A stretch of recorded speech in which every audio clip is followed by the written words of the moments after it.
What up, world? What up, world? What up, world? What up, world? What up, world? This your main man. I am DJ Double Dose, man, coming at y'all again with another episode of Double Dose of Reality Sports, man. And look, hey, man, listen.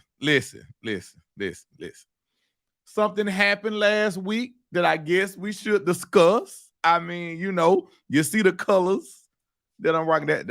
That's for Bean, by the way. Y'all already know what it is, man. Listen, listen. Let's start the show off. And we're going to get into it, man. LeBron James, prior to him becoming, he was already the all-time leading scorer. He was already that. He reached a number that nobody in NBA history has ever reached. 40,000 points, man. Clap it up for LeBron James, man. I know, man. I know. Over the years, I have given you guys flack because, again, when we have the conversation about is LeBron the GOAT, is Michael Jordan the GOAT, is Kobe the GOAT, is Bill, whomever the case may be, the conversation is subjective. It depends on whatever your criteria is when you are, coming up with your list and how you feel.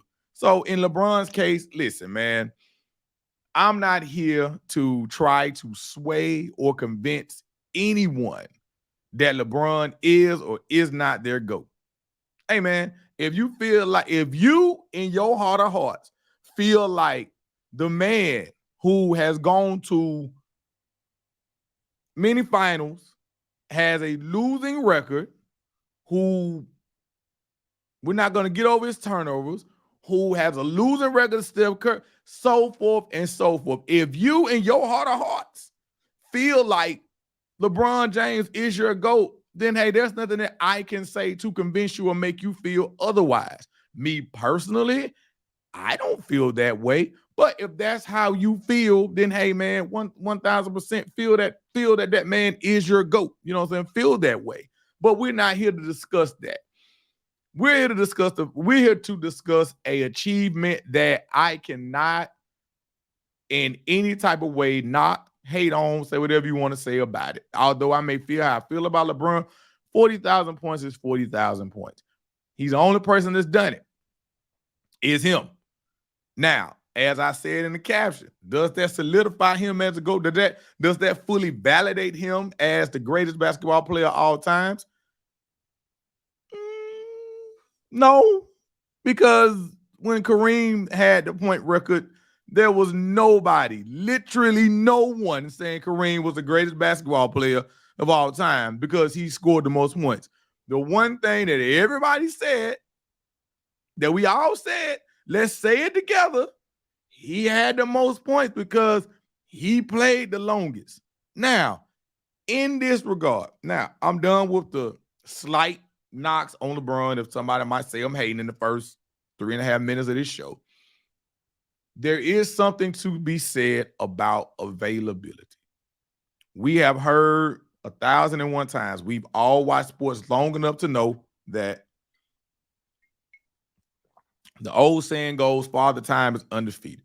Now, no one can sit around here and say that, hey, LeBron accomplishing this feat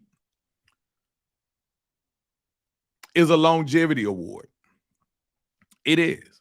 And it's a testament to the way that we've heard over the years how he's invested millions of dollars into his body, millions of dollars into his off-season regimen, in his training. I mean, we always see LeBron with the workout videos, whether they win or lose the title. We see LeBron working out in the summer. Nobody can knock LeBron's physique. Nobody can knock the fact that his treatments and his methods and his medicine and everything that he's done that has got him to this point. So on this show, those of you that know me in real life, hey, those of you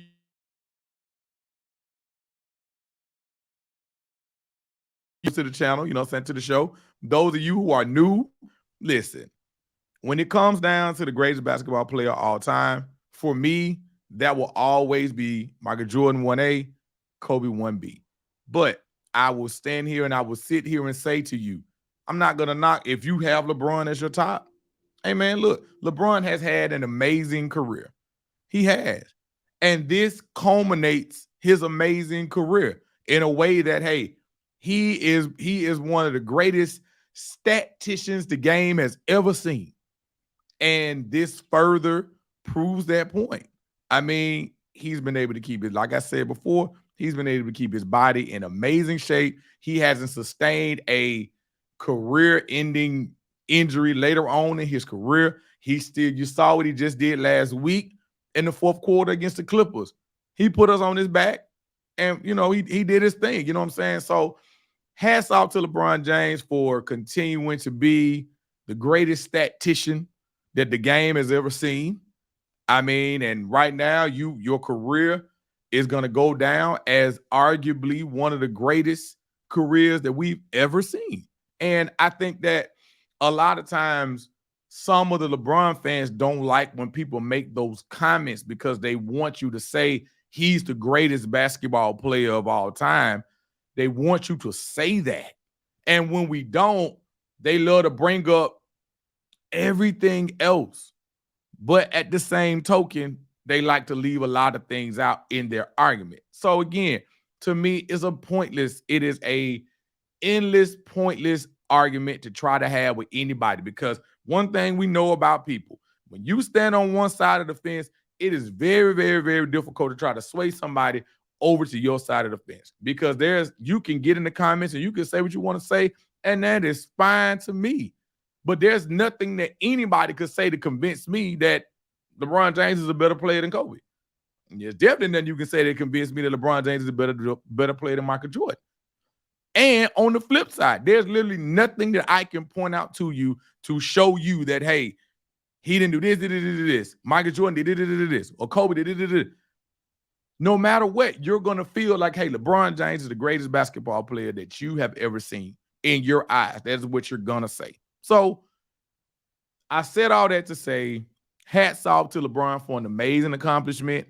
I mean, you can't go without saying, hey, this is something you can't slight it.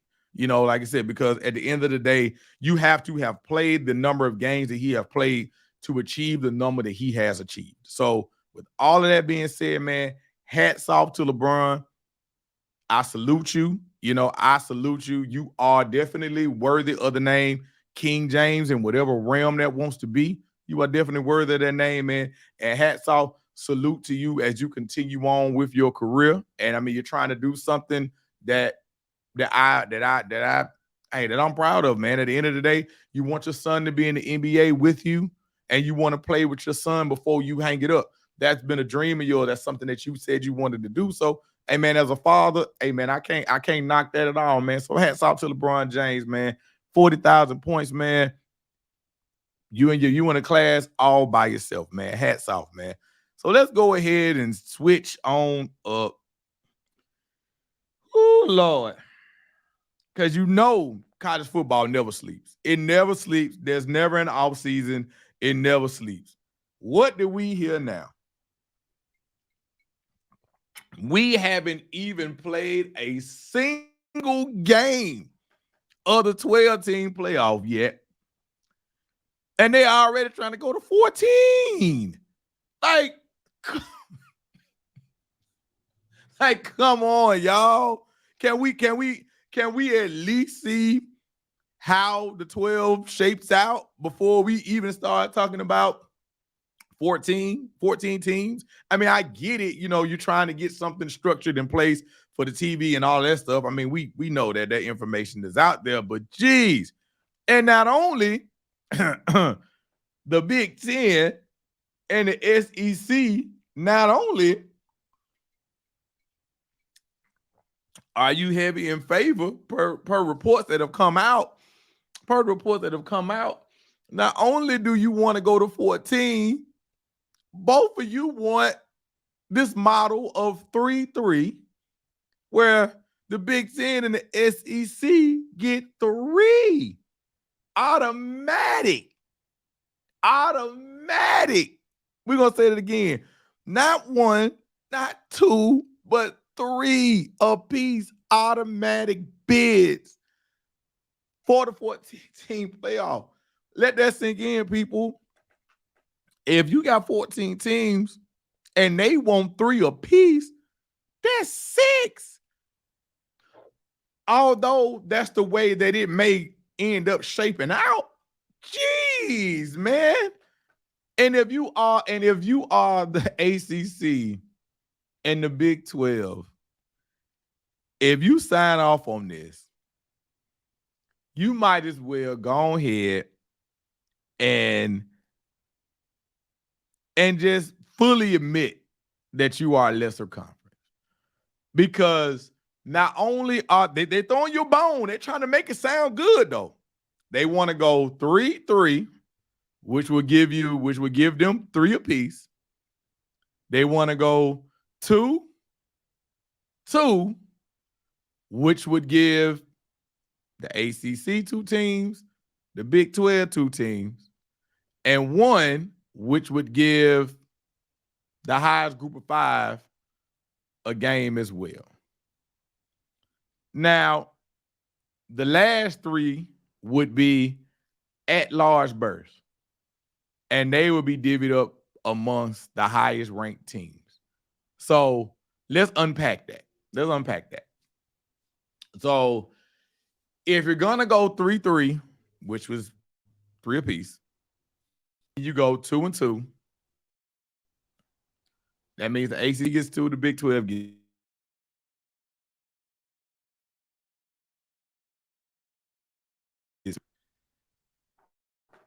Now, we all know the way the rankings always end up shaping out, how it always ends up shaping out. So on any given year, those remaining, well, 1 may go to Notre Dame, obviously, if I think it said that Notre Dame could snatch a bid. If obviously they finish in the top 14, they would automatically snatch a bid. So now you're down to 2 more spots. What you think gonna happen in them 2 more spots? One's probably gonna go to the SEC, one's probably gonna go to the Big 10. So now you're talking about a field of 14 teams, and it's possibly gonna be 8 teams from the Big 10 and the SEC in the playoffs. Whew. And if y'all think that the other thing they proposed a while back, that they want bigger revenue, if y'all sign off on this, either you think that they're not gonna want more money too, man. I understand, I get it. I know where we're going. I think we're all kind of seeing where all of this is going. And you got to applaud the Big 10 and the SEC for going for what they want.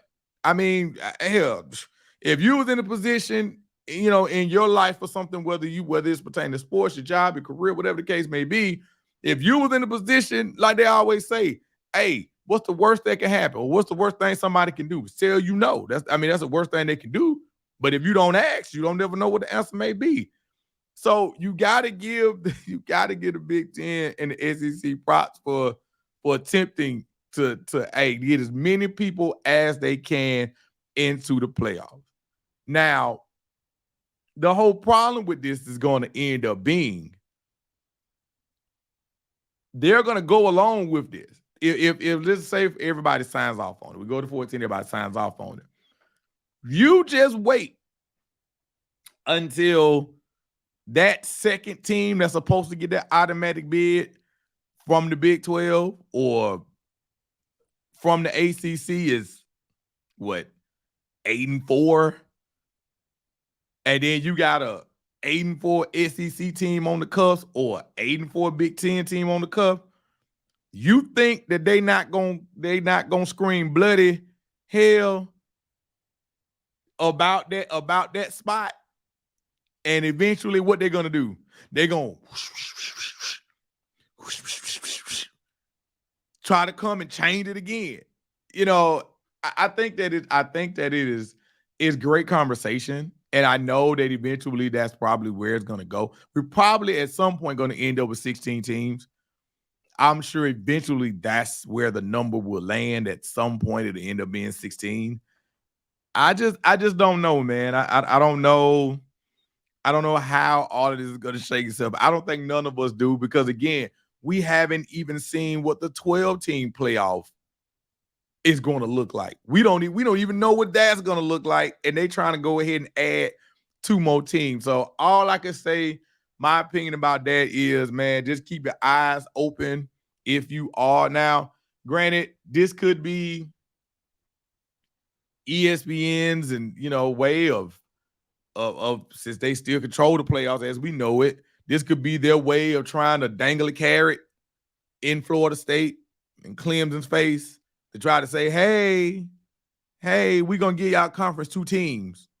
Don't turn into the Pac-12. Like, hey, because at the end of the day, I don't think that ESPN really wants the ACC to go kaput.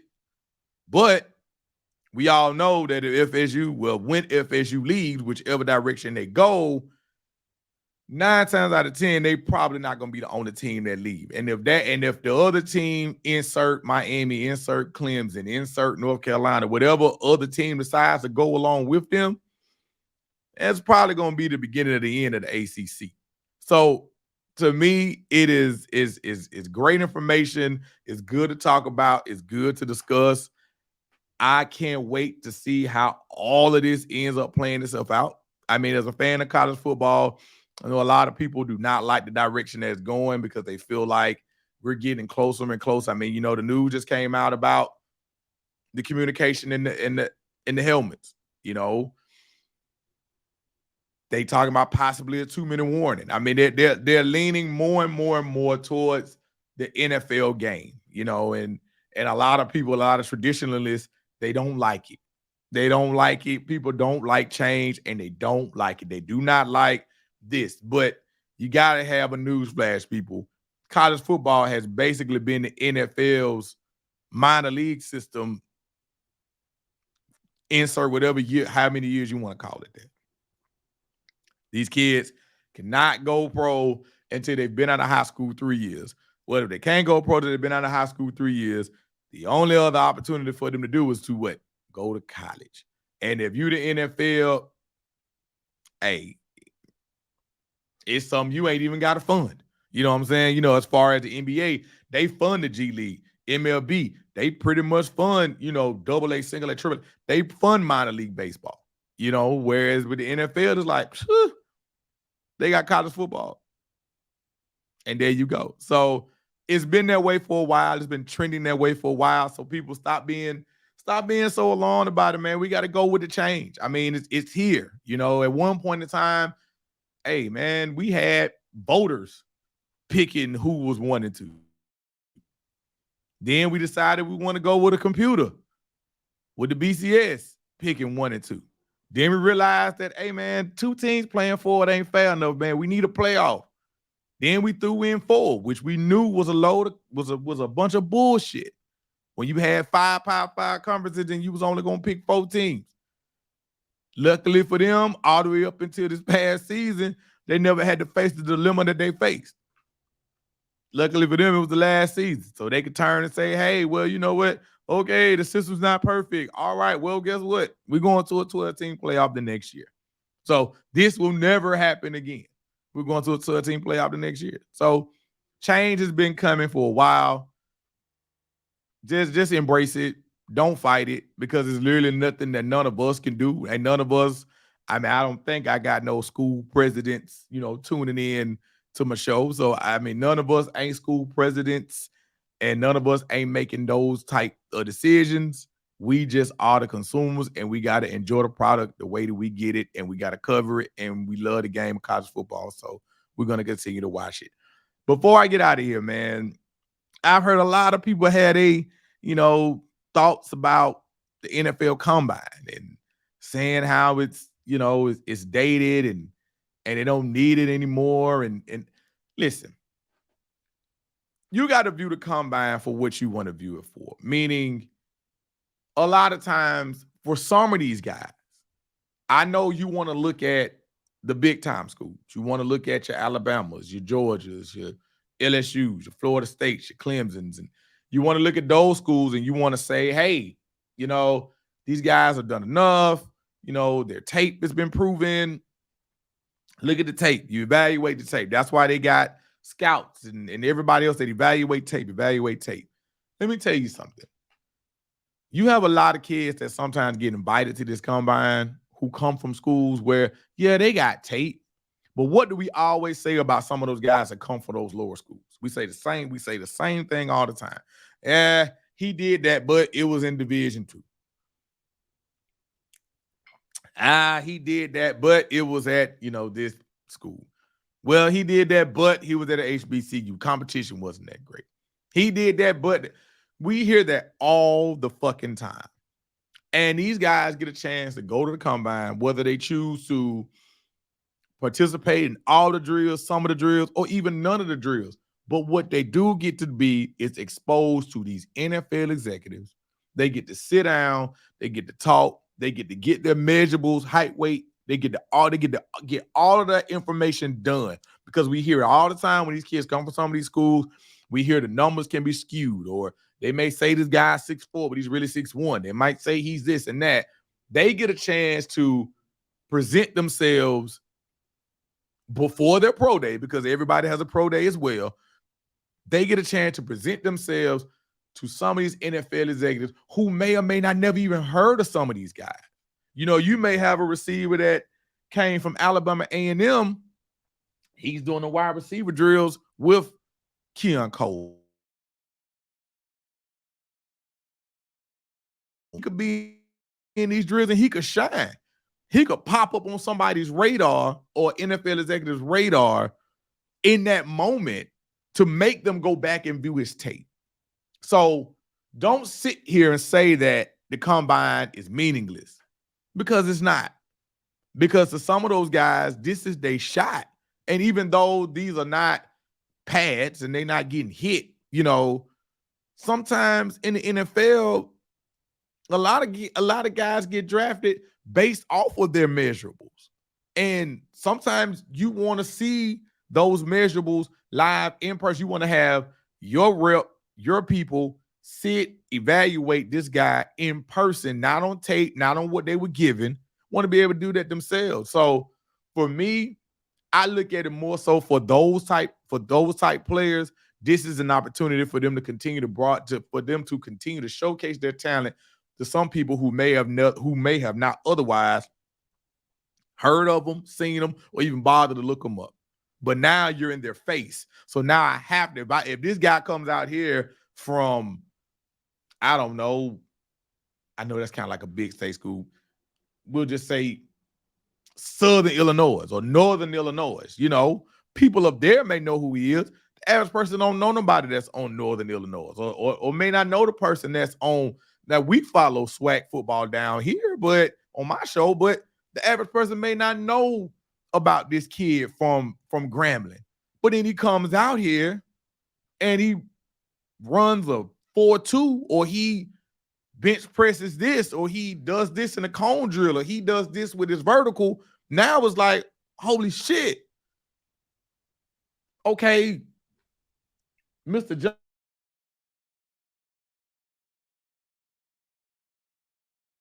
I'm about to go back and I'm about to go dig and do more research on my own to see if you may be a possible fit for my. So that's my 2 cents on, is the combine still relevant or is it not? It is very much still relevant. And I just don't like to hear people when they say that it's meaningless now. Because it's not. I mean, we understand that you still have your pro day. We understand that, and that's when you're in your home environment and you're comfortable. But sometimes, guess what? If you show up and show out, or you show up and you impress at the combine, that may get you that second look at your pro day when you otherwise may have not gotten it. So all I'm going to say, I'm going to end the show with that is, hey, man, every opportunity you had to showcase your talent, if you are in a position to do it, take every advantage of it and do it. Before we get out of here, man, we're going to do like we always do, man. Live, laugh, and love, man. Live your life to the fullest. Love on the people that love you back. And, man, look, thank you. We got some new followers. We got some new subscribers, man. I want y'all to keep sharing these videos. Just keep rocking with me and keep growing with me, man. MLB baseball season is starting soon. the basketball playoffs, March Madness. We got all that coming up, man, in the month of March, man. So salute, man. See y'all next time, man. And I'm out.